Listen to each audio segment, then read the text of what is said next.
Bonsoir à toi. Je suis fort heureux de te retrouver ce soir, afin qu'ensemble nous puissions, une fois de plus, progresser dans la connaissance de l'histoire. Juste avant, nous allons prier. Notre Seigneur et notre Dieu, nous sommes heureux de partager ce moment avec toi. Nous sommes heureux parce que tu nous as conservé la vie jusqu'à présent. Certains sont malades, opprimés, mais quel que soit notre état d'âme, nous sommes heureux d'être en vie. Car c'est seulement lorsque nous le sommes que nous pouvons, sous l'influence de cet esprit, devenir obéissants à ta parole. Tandis que nous l'ouvrirons, Seigneur, que le Saint-Esprit vienne nous éclairer, mais surtout conserver ces paroles dans nos cœurs, afin qu'elles portent du fruit. Nous t'avons prié au nom de Jésus et pour ta gloire éternelle. Amen. J'aime beaucoup ce verset parce qu'il commence par maintenant. On pourrait dire à l'instant même. Et en créole, actuellement, ça veut dire maintenant. Jusqu'à présent, comme si Dieu dormait. Je dis bien comme si il ne dormait pas, il ne dort pas. Il a filé.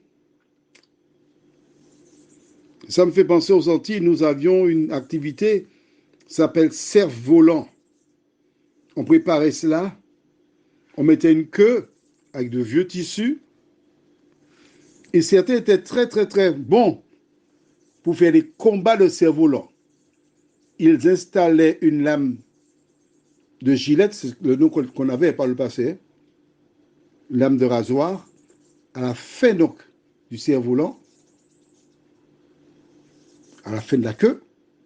Et quand il faisait monter le cerf-volant, il passait près du cerf-volant de quelqu'un et à l'aide de la lame de gilette, il cherchait à couper le fil et on disait que le cerf-volant a marotte. Il est perdu. D'autres petits malins plus loin récupéraient les cerfs-volants et avaient un petit commerce, on vendait des cerfs-volants. Vois-tu, lorsque l'on voit le cerf-volant au départ, on en voit peu de fil. Et au fur et à mesure, on lâche, on laisse, on donne du fil. Il monte de plus en plus haut dans le ciel. Mais à un moment, lorsque la fin de la période de jeu est arrivée, on commence à ramener le cerf-volant au sol. C'est terminé. Cette image illustre comment Dieu a laissé faire. Et à un moment donné, Dieu dit stop, arrêtez, c'est terminé. Et l'heure était venue pour cesser les mauvais traitements, la méchanceté de ce peuple égyptien à l'endroit des enfants de Dieu. Et le Créateur de dire à Moïse, maintenant, va, je t'enverrai auprès de Pharaon et tu feras sortir d'Égypte mon peuple, les enfants d'Israël. Quelle nouvelle! Rappelle-toi, Moïse a tué un Égyptien. À cause de ce crime, il est parti se cacher dans le désert. Il n'a rien demandé à personne.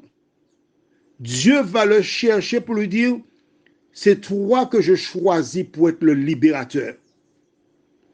Tu iras vers Pharaon.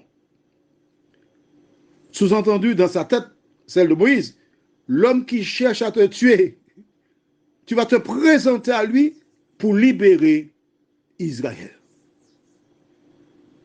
Lorsqu'il a entendu l'ordre de Dieu, la salive a dû rester coincée dans sa gorge. Toute espèce de questions commencèrent à fuser dans son cerveau. Mais comment Dieu peut-il me demander d'aller vers Pharaon alors que ce dernier veut me tuer. Mais pourquoi moi?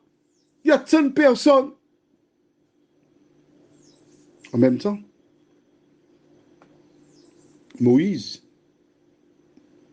a tué un homme. C'était pour défendre un Hébreu.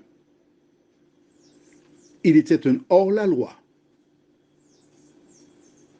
un paria, rejeté par la société. Oui, mais il a passé 40 ans dans le désert. L'équivalent de 40 ans de prison avec des moutons. Et cet homme qui pensait que tout était fini pour lui,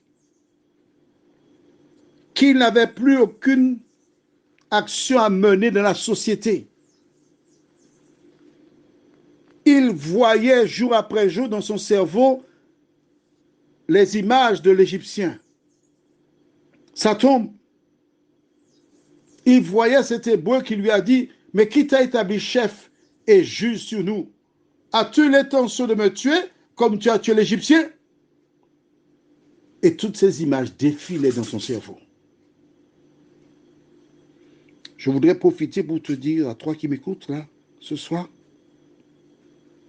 quand tu ouvres la bouche, est-ce pour descendre, détruire les gens ou les encourager?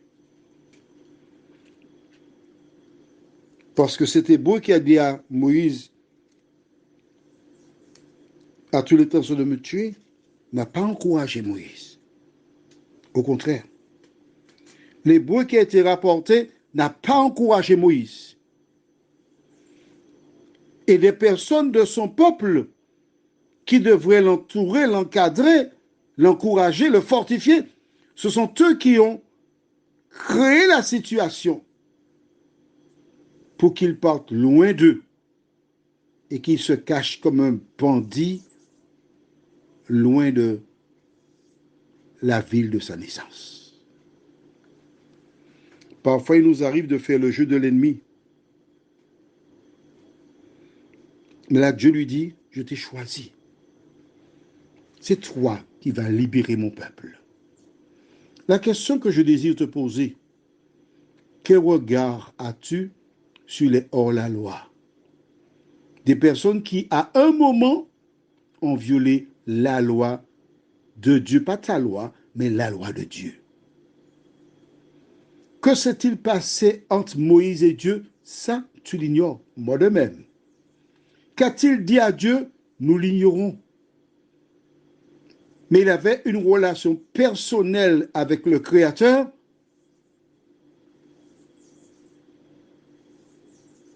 Et il voulait de manière claire et précise participer au plan de Dieu.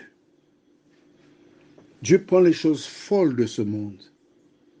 Dieu prend les personnes qui sont passées par des moments difficiles, qui ont commis des erreurs, qui ont violé la loi, mais qui se sont repentis. Et c'est ce que Dieu te démontre à travers la vie de Moïse. Qui que tu sois, quel que soit ton passé, l'important, c'est que tu tournes tes regards vers l'Éternel. Prions. Seigneur, voici Moïse qui se trouvait là, sans espoir, sans projet, sans prophétie. Il se contentait de vivre un jour à la fois, ignorant ce que l'avenir lui réserverait. Mais Seigneur, tu as été le chercher, lui. Et en agissant de la sorte, tu nous montres à nous qui sommes sur cette terre une partie de ton amour pour les humains. Merci pour cet enseignement, Seigneur. Que le Saint-Esprit continue l'œuvre qu'il a commencée en nous. Nous t'avons prié au nom de Jésus pour ta gloire éternelle. Amen. Je te souhaite une bonne soirée sur le regard de Dieu.